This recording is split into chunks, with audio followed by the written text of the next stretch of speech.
नई संसद के उद्घाटन की पूर्व संध्या पर शाहरुख खान के इस वीडियो ने बॉयकॉट गैंग और मोदी विरोधी खेमे में खलबली मचा दी है। 2 मिनट की शांति सभा पूरे बॉयकॉट गैंग के लिए, जिन्होंने शाहरुख खान की पठान की रिलीज से पहले न जाने क्या क्या कहा था, उन्हें पाकिस्तानी कहा था, फिल्म को बॉयकॉट करने की बात कही थी। इंदौर में बाकायदा शव यात्रा निकाली गई थी शाहरुख खान के लिए। और वो कौन कौन लोग थे भारतीय जनता पार्टी से जिन्होंने शाहरुख पर निशाना साधा था? नरोत्तम मिश्रा, मध्य प्रदेश विधानसभा के स्पीकर गिरिराज सिंह, भोपाल से सांसद प्रज्ञा, और एक जमाने में तो मुख्यमंत्री आदित्यनाथ ने भी शाहरुख खान के बारे में अपशब्द कहे थे, आपत्तिजनक बातें कही थी। आज मोदी सरकार ने उसी शाहरुख खान का इस्तेमाल किया है नई संसद पर एक वीडियो जारी करने के लिए। मैं जानता हूं आपके जहन में सवाल होगा कि आप क्या सोचते हैं इस वीडियो के बारे में। तो मैं आपको बताता हूं इस वीडियो में मुझे क्या अच्छा लगा और इस वीडियो को पेश करने के शाहरुख खान के अंदाज में मुझे क्या बुरा लगा। सबसे पहले दोस्तों, मैं आपको बतलाना चाहता हूं कि शाहरुख खान ने जो ट्वीट किया है अंग्रेजी में, वो आपके स्क्रीन पर है। इस ट्वीट में वो प्रधानमंत्री नरेंद्र मोदी का शुक्रिया अदा कर रहे हैं। शाहरुख क्या कह रहे हैं मैं पढ़ के सुनाना चाहता हूं अंग्रेजी में, फिर मैं उसका हिंदी में अनुवाद करूंगा। What a magnificent new home for the people who uphold our constitution, represent every citizen of this great nation and protect the diversity of her one people, Narendra Modi ji. A new parliament building for a new India, but with the age-old dream of glory for India. Jai Hind. Shahrukh Khan यहां कह रहे हैं कि जो लोग हमारे संविधान को बनाए रखते हैं, जो लोग इस देश की जनता के नुमाइंदे हैं, जो लोग इस देश की डाइवर्सिटी को बनाए रखते हैं, उनके लिए क्या शानदार घर है मोदी जी। शाहरुख, ये बिल्डिंग प्रधानमंत्री नरेंद्र मोदी ने अपने पैसे या भारतीय जनता पार्टी के पैसे से नहीं बनवाई गई है। इस देश का जो मेहनत कश व्यक्ति है, उसके टैक्स का पैसा इस बिल्डिंग में लगा है। आपकी इस पूरी वीडियो में मुझे बस एक ही आपत्तिजनक बात लगी कि आप इस नई संसद का क्रेडिट प्रधानमंत्री नरेंद्र मोदी को दे रहे हैं। मगर हां, वीडियो में जो आपने बात कही ना, जो आपने सपना देखा है, वो एक बहुत ही खूबसूरत संदेश है। आप ये उम्मीद जतला रहे हैं कि ये नई संसद इस देश के हर व्यक्ति की आवाज बनेगी, चाहे वो किसी भी धर्म, किसी भी जाति और किसी भी सोच का हो। मैं चाहूंगा पूरे स्क्रीन पर आप सुने शाहरुख खान का यह वीडियो और फिर मैं उसकी चर्चा करता हूं। सुनिए।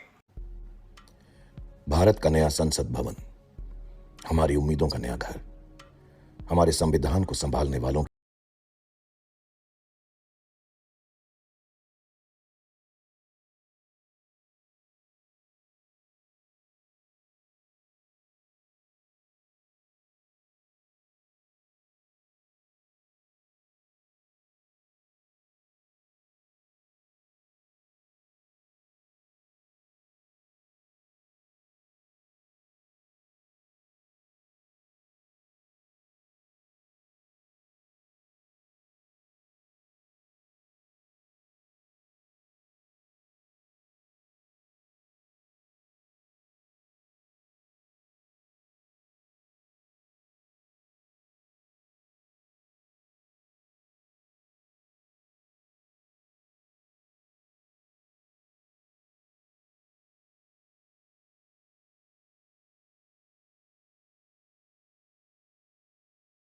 बात कही ना शाहरुख खान ने। आइए शाहरुख के एक एक शब्द, एक एक पंक्ति पर गौर करते हैं। सबसे पहले शाहरुख आप कहते हैं 140 करोड़ हिंदुस्तानी एक परिवार हैं। भारत का नया संसद भवन, हमारी उम्मीदों का नया घर, हमारे संविधान को संभालने वालों के लिए एक ऐसा घर जहां 140 करोड़ हिंदुस्तानी एक परिवार हैं। 140 करोड़ हिंदुस्तानी एक परिवार है ना शाहरुख। क्योंकि मैं नहीं भूला हूं कि प्रधानमंत्री नरेंद्र मोदी जब भी चुनावी भाषण देते हैं तो अक्सर आतंकवाद को एक धर्म के साथ जोड़ते हैं और फिर आगे कहते हैं कि कांग्रेस जो है तुष्टिकरण करती है। मैं आपसे पूछना चाहता हूं शाहरुख, जब प्रधानमंत्री ये कहते हैं कि एक धर्म जो है वो आतंकवाद के साथ जुड़ा हुआ है, तो क्या वो सही है? क्या वो वाकई इस जज्बे से ओतप्रोत है कि 140 करोड़ हिंदुस्तानी एक परिवार हैं?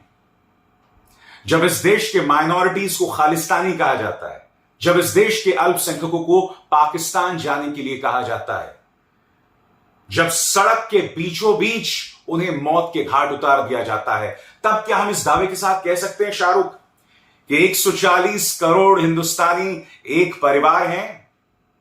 आपकी दूसरी पंक्ति, आप कहते हैं इस देश की बाहें इतनी चौड़ी हों कि हर जाति हर धर्म को प्यार कर सकें। सुनिए, इस घर की बाहें इतनी चौड़ी हों कि देश की हर जाति प्रजाति हर धर्म को प्यार कर सके। वाकई शाहरुख, क्या इस देश की बाहें इतनी चौड़ी हैं कि हर धर्म हर जाति को प्यार कर सके? मुसलमानों और उनके निजी हितों को बॉयकॉट करने का ऐलान तो सत्ताधारी भाजपा के नेता करते हैं ना। खुलेआम चुनाव आते हैं तो कोई छुटभैया नेता नहीं, मुख्यमंत्री आदित्यनाथ, हेमंत बिस्व शर्मा, शिवराज सिंह चौहान, गृह मंत्री अमित शाह और खुद प्रधानमंत्री नरेंद्र मोदी इस तरह की बातें करते हैं। कर्नाटक में एक मुसलमान महिला के चेहरे से उसका हिजाब नोचा जाता है, आप खामोश रहते हैं। मजबूरियां हैं आपकी, जिंदा जो रहना है, सुरक्षित रहना है। मगर मैं फिर आपसे पूछना चाहता हूं, क्या ये मौजूदा देश ये तमाम चीजें इस देश के नागरिकों के लिए सुनिश्चित करती हैं? फिर आपने क्या कहा, इस देश की नजर इतनी गहरी हो कि देश के हर नागरिक को देख सकें, जान सकें, उनकी समस्याओं को पहचान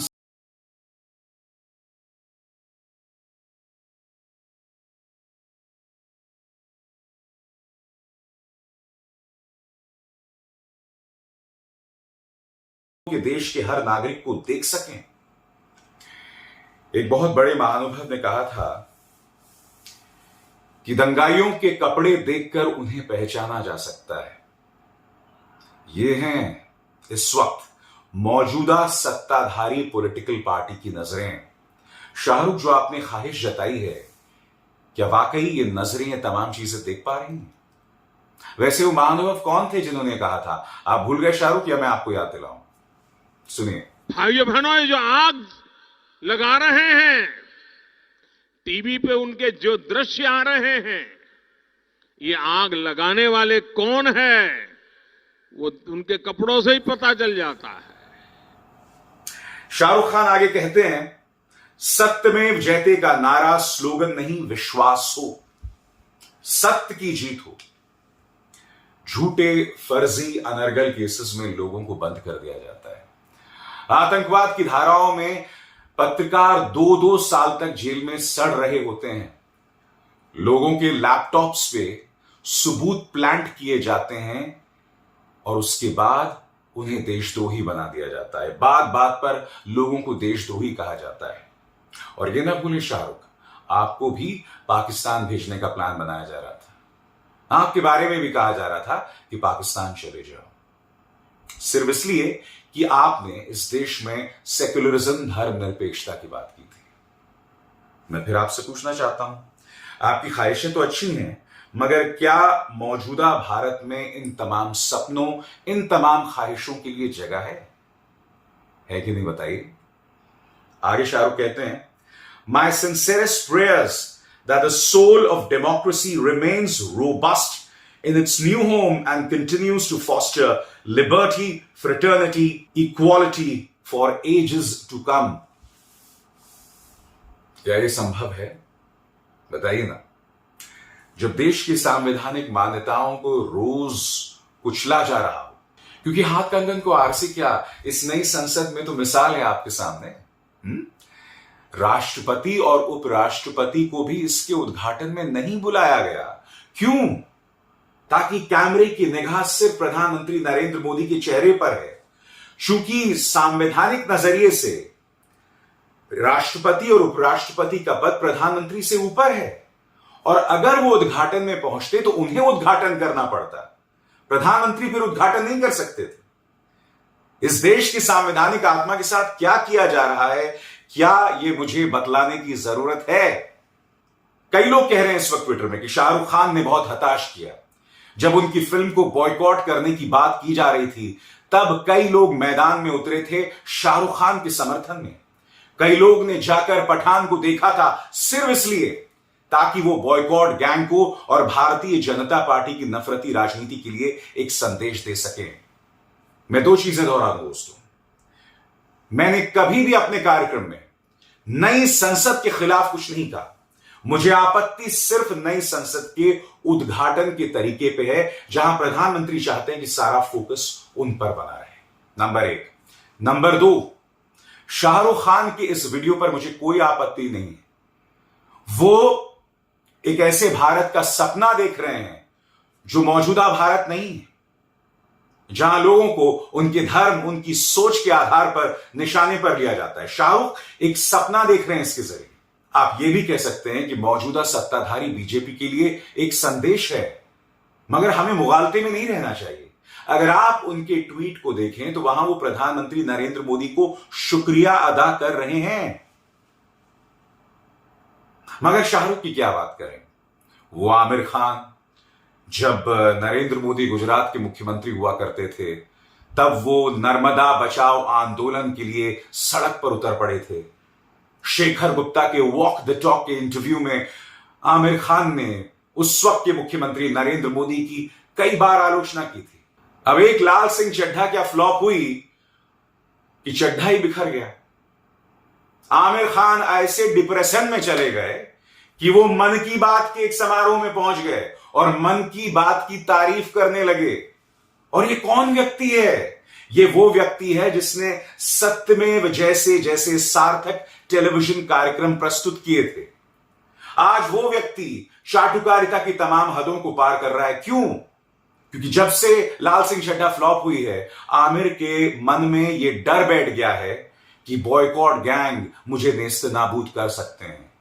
इसीलिए अब वो सत्ताधारी बीजेपी के सामने नतमस्तक है। शाहरुख को तो और भी बुरी तरह से टारगेट किया गया था ना। आर्यन खान का कोई दोष भी नहीं था और उन्हें जेल में डाल दिया गया था। उसके बाद पठान की रिलीज से पहले उन पर निशाना साधा जा रहा था। उनको जान से मारने की धमकी दी जा रही थी। उनकी शव यात्रा निकाली गई थी। ये तमाम चीजें हो रही थी। और जाहिर सी बात है, एक इंसान के मन में उसकी सबसे बड़ी जिम्मेदारी है कि मुझे हर कीमत पर अपने परिवार को बचाना है। मगर शाहरुख, इस देश में कई लोग बहुत बड़ी पर्सनल कॉस्ट पर सच की आवाज को बुलंद कर रहे हैं। वो लोग पीछे नहीं हट रहे, वो लगातार बोल रहे हैं। जैसे मैंने कहा ना, आपका वीडियो बहुत ही खूबसूरत था, उस पर किसी को आपत्ति नहीं। मगर जब आप प्रधानमंत्री नरेंद्र मोदी को नई संसद के लिए क्रेडिट देते हैं, संवैधानिक मान्यताएं बनाए रखने के लिए क्रेडिट देते हैं, वहां दिक्कत है। क्योंकि हमने प्रधानमंत्री नरेंद्र मोदी की वाणी, उनकी आवाज को सुना है चुनावी रैलियों में। हमने सुना है कि उनके अपने नेता किस तरह की अनर्गल, जहरीली और बांटने वाली बातें करते हैं। हमने देखा है कि उनका पालतू मीडिया किस तरह से इस देश की माइनॉरिटीज और सत्ता से सवाल करने वाली आवाजों पर हमला बोलती हैं। आप पर हमला बोलती हैं। शाहरुख, भूल गए? आपकी फिल्म रिलीज होने वाली थी, या उससे भी पहले जब आपके बेटे को एक झूठे केस में फंसाया गया था, तब आपके बारे में इस मीडिया ने क्या क्या नहीं कहा था। अब तो मैं ये भी सोच रहा हूं, ये जो समीर वानखेड़े पर गाज गिरी है, क्या पर्दे के पीछे कोई डील तो नहीं हुई है? सोचिए सोचिए, जरूर सोचिएगा इस बारे में। बहरहाल, एक बार फिर बहुत ही खूबसूरत वीडियो शाहरुख, मगर आपके ट्वीट ने कहीं ना कहीं असली कहानी को बयां कर दिया। अभिसार शर्मा को दीजिए इजाजत। नमस्कार। स्वतंत्र और आजाद पत्रकारिता का समर्थन कीजिए, सच में मेरा साथी बनिए। बहुत आसान है दोस्तों, इस ज्वाइन बटन को दबाइए और आपके सामने आएंगे ये 3 विकल्प, इनमें से एक चुनिए और सच के इस सफर में मेरा साथी बनिए।